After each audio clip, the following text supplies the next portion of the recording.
Hey there, guys. All right, today we are back with some more overly sarcastic productions, and this time history summarized Julius Caesar and the fall of the Republic. Now, I have been meaning for quite a while to watch the history summarized video, and I just keep forgetting to do it. Honestly, really, that's it. Um, but anyways, before we dive in, make sure you go. Did I already say this? I can't remember. I already fuck. That's some short-term memory loss right there. I don't know if I should be concerned. Before we dive in, make sure you go and check out the links in the description box below. I would love to join the Discord and follow me over at Twitch. I feel like I said that already, but I don't know, so I'm saying it again anyways. Let's dive in. Ah, the Roman Republic, perhaps the ancient world's most he's really brilliant quiet. form of government. It's had a rough go in its later years, but with the right people in charge, I bet that it could continue on for centuries to come. Like this guy right here, Julius Caesar, who I'm sure will do everything in his power to preserve the Republic. We saw in the last couple videos that as Roman politics got increasingly factional and Roman territory got increasingly massive, things started getting increasingly civil war-y, as in they'd barely be able The first Servile War, second Servile War, Social War. Really, is just a war called the Social War? The first Marian-Sulan Civil War, the Sertorian War, the second Marian-Sulan Civil War, the third Servile War, Catiline Conspiracy, Caesar Civil War, Assassin Civil War, Sicilian Revolt, Perusian War, Final War of the Roman Republic. to go a decade between 135 and 30 BC without collapsing into some variety of a civil war. It's honestly a minor miracle that Rome didn't permanently tear itself in half before we even got to Caesar. So as we push forward through history and get to talking about really the most miraculous thing about Rome is the fact that it somehow survived despite consistent civil wars. Like, I can't even fathom how the fuck that's possible. our old buddy Julius, I want to consider the question of whether the Roman Republic, not Rome as a whole, but specifically the Republican system of government, was doomed to fail, or whether it had any chance of survival. Because our answer to that question really matters when we look at people like Caesar and Augustus and ask ourselves what they did and whether or not they went too far. But since I'm impatient, I'm going to give you my answer right now. To me, the Republic had almost no chance of surviving on its own. Zero. You saw what happened in the first century. You know what kind of mess Rome was in. I love the Roman Republic. It's one of my favorite systems of government ever, but that poor thing was so screwed. So with our sickly looking republic on its last legs, let's meet the guy who took it out back and killed it dead. Julius Caesar. Now let's do some history. To establish what kind of guy Caesar really is, I'll spin you a yarn about some Cilician pirates. When Caesar was in his early 20s, he managed to Literally, you could not go a single video of Julius Caesar without talking about the goddamn pirates these days. get himself captured by a band of pirates who wanted to ransom him off for 20 talents of silver. There's no agreed upon conversion between talents and US dollars, but for our purposes, let's just say that 1 talent is about $1 million.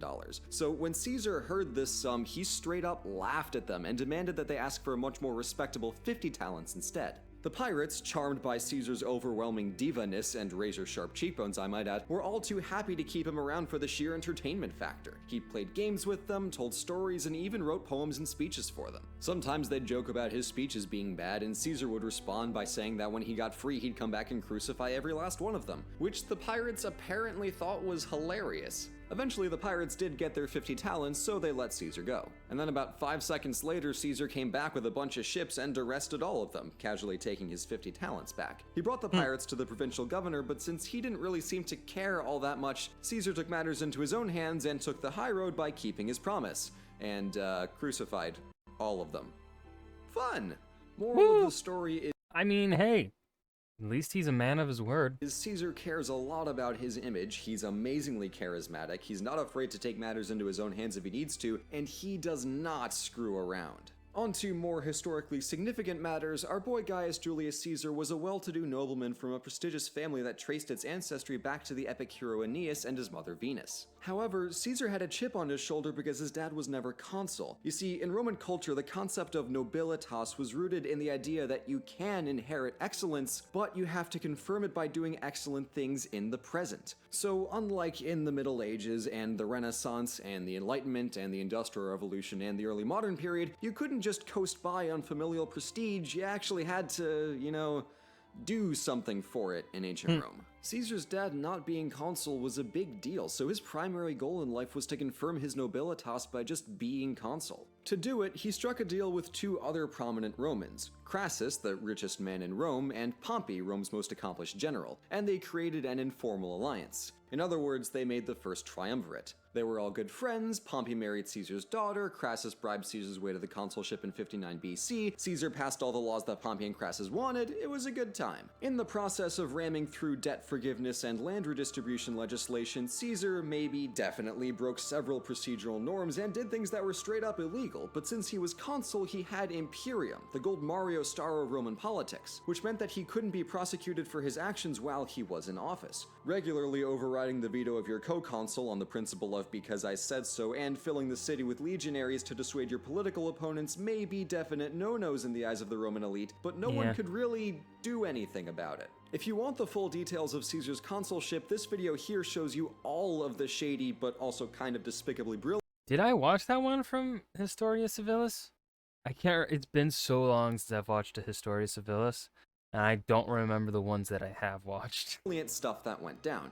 Anyway, for Caesar's year in power, he was safe, but once that consulship and his imperium expired, Caesar had a big target on his back, so he needed to find a way to keep his imperium until he was allowed to run for consul again 10 years later. Conveniently, generals also have imperium, so Caesar's next move was to secure himself a governorship of a province and the command of a few legions so he could go around campaigning with all the imperium in the world until he could stand for consul again. Some senators, fearing that Caesar would do literally exactly that, tried to swap his guarantee for governor of a province for essentially governor of the Italian woods, but Pompey and Crassus, again, had enough power to overturn that. Coins and stabby things tend to get you a lot in life. But here we see just how fragile the Republic really was at this point. Anyone with enough connections and resources could effectively cripple the normal flow of government and steer it in favorable directions for their own benefit. But anyway. But then that's a problem within every single form of government. I don't see a means in which you can guarantee that from not happening unless it's a complete literal full democracy. Like as in every single person, every single individual's vote is the same, and the only way to avoid just a few people, just the wealthy from being able to disrupt the flow of government is to have the government be completely, entirely in the hands of the populace.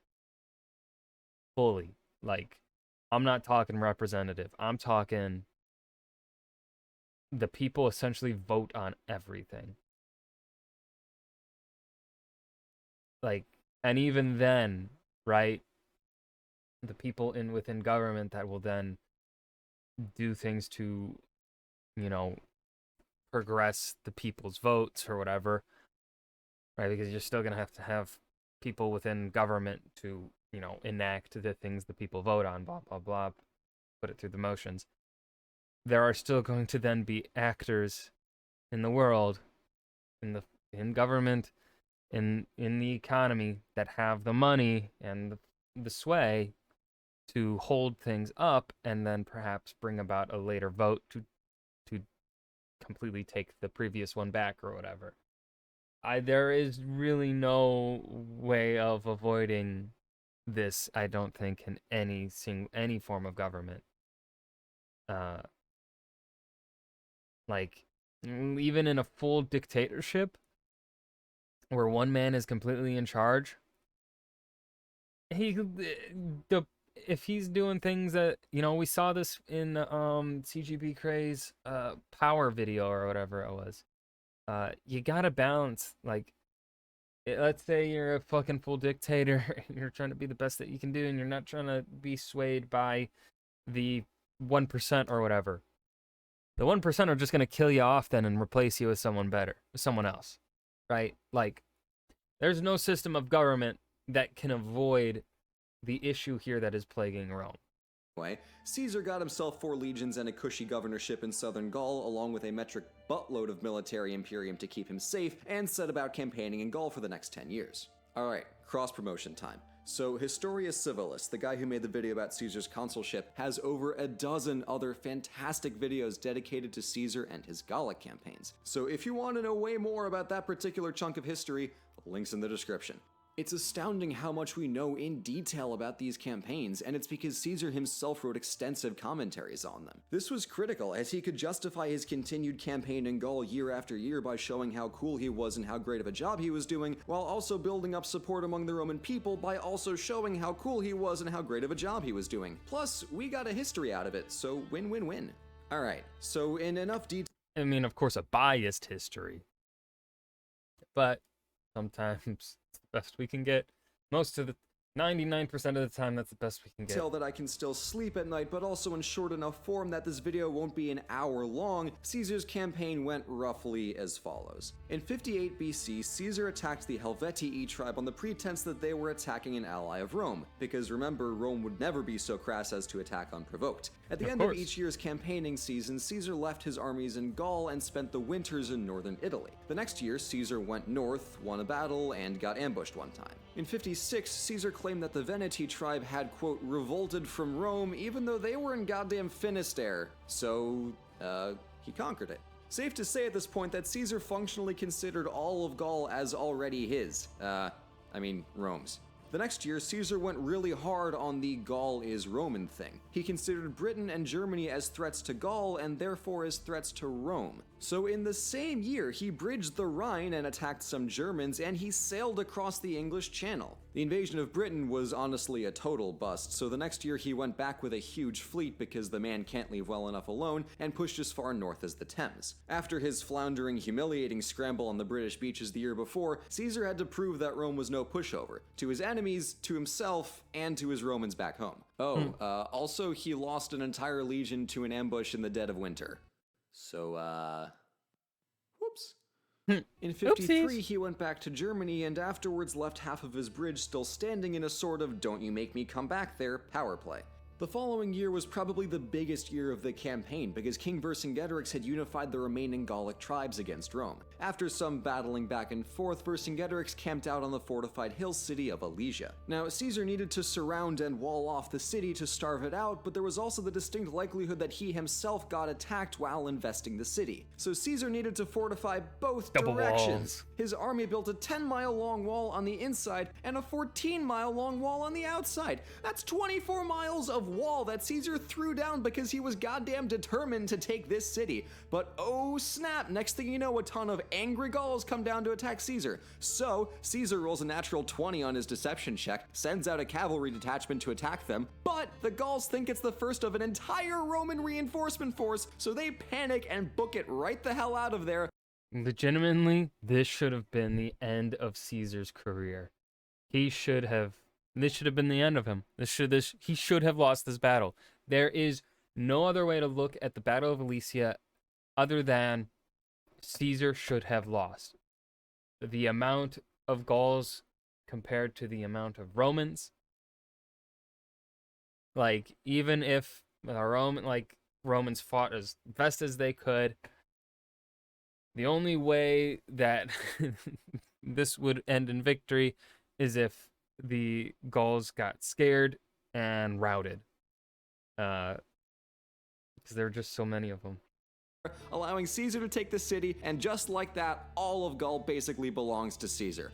Boom! That's how you do a campaign. The next 2 years were spent cleaning up the last pockets of resistance because, remember, Caesar still had a few years before he's allowed to buy his way to the consulship again. To complicate things, Crassus died while on a campaign in Parthia, and Pompey, feeling his oats, got the Senate to rescind Caesar's governorship of Gaul. So even the triumvirate, which was supposed to be immune to the vices of factionalism, fell victim to the vices of factionalism.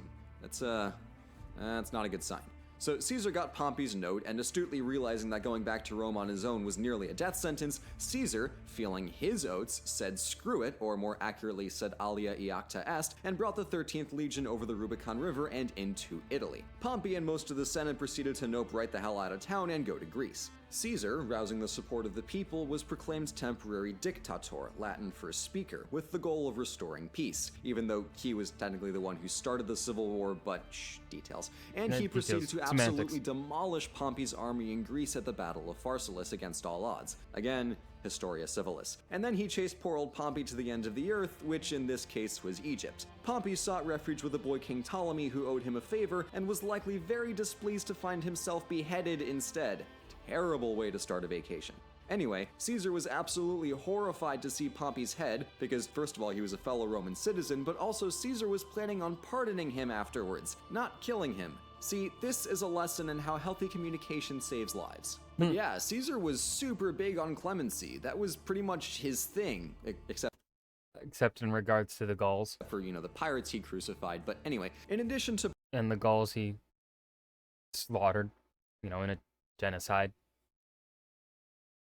That's just, yeah. Pardoning some people, tribes, and even whole towns during the Gallic campaign, Caesar pardoned pretty much Pompey's entire army and all of his supporters who fled to Greece with him. For me personally, that's one of the most important aspects of Caesar's character. And he was certainly a controversial character, but it's important that we weigh the good with the bad. He broke a ton of laws and sold his soul just to become consul, but he made moderate reforms that benefited the people. He killed a lot of Gauls and Romans in the civil wars following his consulship, but he granted clemency wherever he could. And he basically fashioned himself a king after he was appointed dictator for life, but he was beloved by his people, and he used his power to stabilize Rome. All in all, he did do a...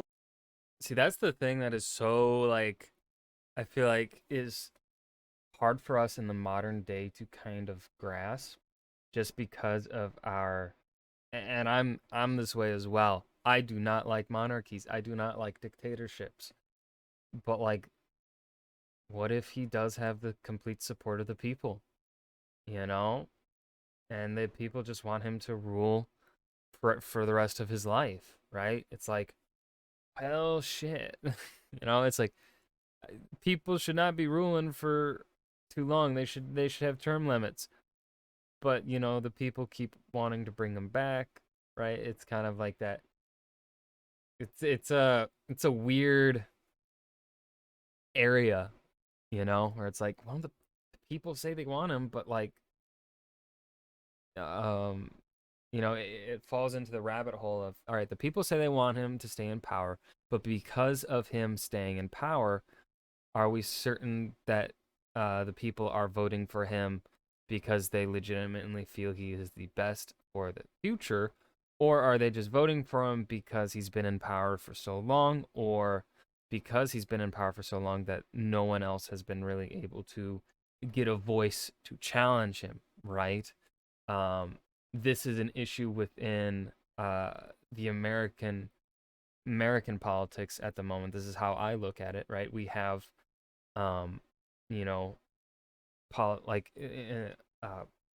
lifelong politicians, and there isn't able to be any new voice challenging them, especially within their own parties, because the old guys just don't want to fucking leave, right? And this is detrimental to their own political party, because now you have a voice that is refusing to that it doesn't want to leave. Therefore, and as you get older, you become more stubborn and set in your ways. So, right, you're not as willing to adapt to the changes of the modern world. And so when eventually you die, or you finally decide to relieve power, you will have fucked your own party, because your party wasn't able to really get a new voice in there, whereas your opposition was able to prepare and be ready to challenge. It's obviously there's you could write a fucking entire ass fucking doctoral thesis on this shit. A lot of serious and lasting good for Rome's people, but that good was done through politically devious means for suspiciously power-hungry motivations. He's a controversial character for really good reason, and I'm doing my best to give you both sides of this right now so you can get a feel for some of the questions people like Brutus asked themselves when they were making plans to assassinate him. But I'm getting ahead of myself. Ahead of myself. Oof. Awkward. While Caesar was in Egypt deciding what to do with poor old Pompey's head, he was making moves both with and on the Queen Cleopatra, supporting her in her civil war against her brother. The arrangement proved beneficial for both of them, as Cleopatra could count on Caesar's Rome supporting rather than annexing Egypt, and Caesar could count on Cleopatra's Egypt as a continuous source of food, which helped supply Caesar's generous public food programs. And for bonus points, by all accounts, Cleopatra was just plain interesting to talk to, so win-win.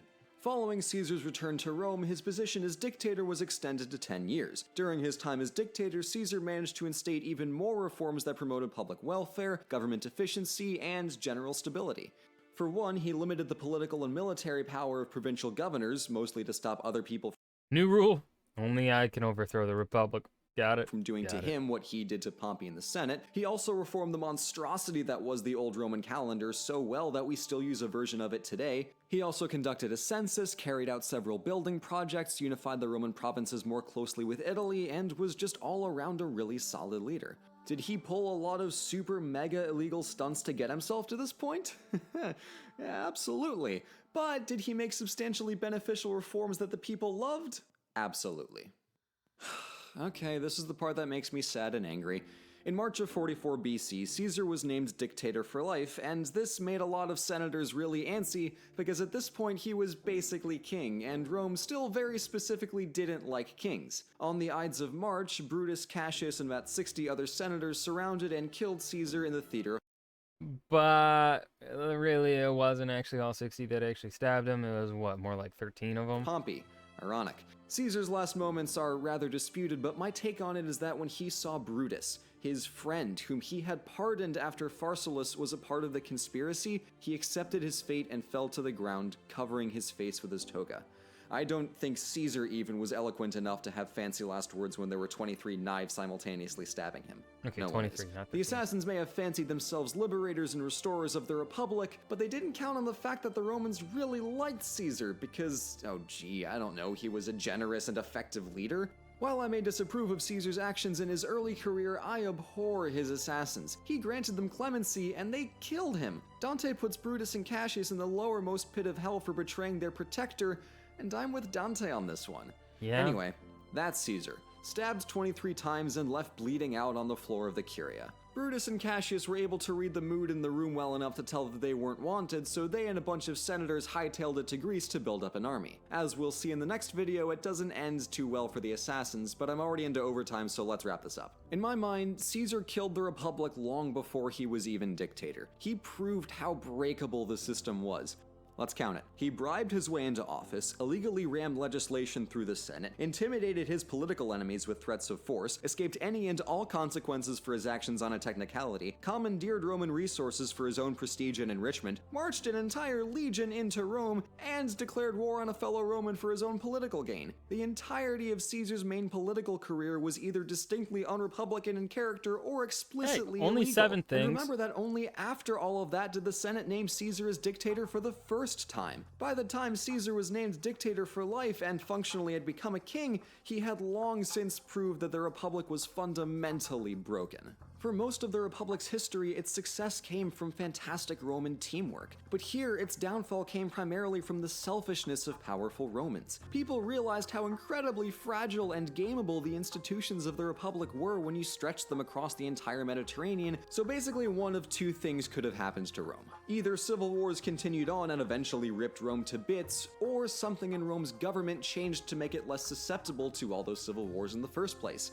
Basically, it was monarchy or bust at this point, because nothing else could stop the chaos. While Augustus becoming emperor down the line was far from a guarantee, Rome's transition from a republic to a monarchy was inevitable if it was to survive. It's a little paradoxical, but in a way, Caesar saved Rome by destroying the then unstable and unworkable republic. He abused the hell out of its institutions, but in doing so he showed how effective a strong and stable central government could be, and this was the basis of Rome's accomplishments for the centuries to follow.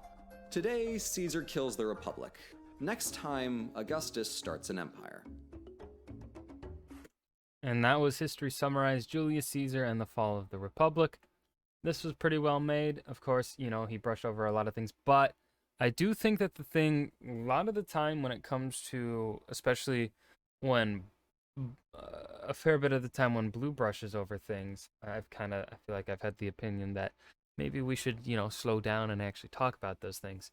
In this regard, the things that he skipped over, I think, were totally justifiable and, right, they didn't need to be spoken about within the confines of this video, right? Like Julius's year as consul, we didn't need to hear, like, all we need to hear in regards to that is that he did some shady things that perhaps that are illegal to the laws of the Republic. And then, you know, brushing over through the Gallic Wars, that's totally fine. All we need to know is Caesar used shady tactics to justify his conquests of the Gallic people. That's all we needed to know, right? We didn't need anything in depth on the civil war with Pompey. We just need to know Caesar won in the end, because this video is just about Caesar and the fall of the Republic. We don't need detailed information on the civil war. So I think the stuff that was glossed over, totally fine. I think maybe we should have heard more about like his Blue's argument in this video is that the Republic fell before Caesar even was named dictator. So if we look at that question as the purpose, like as the confines of this video, he proved that point. Especially here at the end as he gave his concluding points, that the Republic fell before. I think chef's kiss. Wonderfully done. That's all I have to say. I hope you guys enjoyed. Remember to hit that like button and subscribe for more, and I will see you guys in the next video. Peace.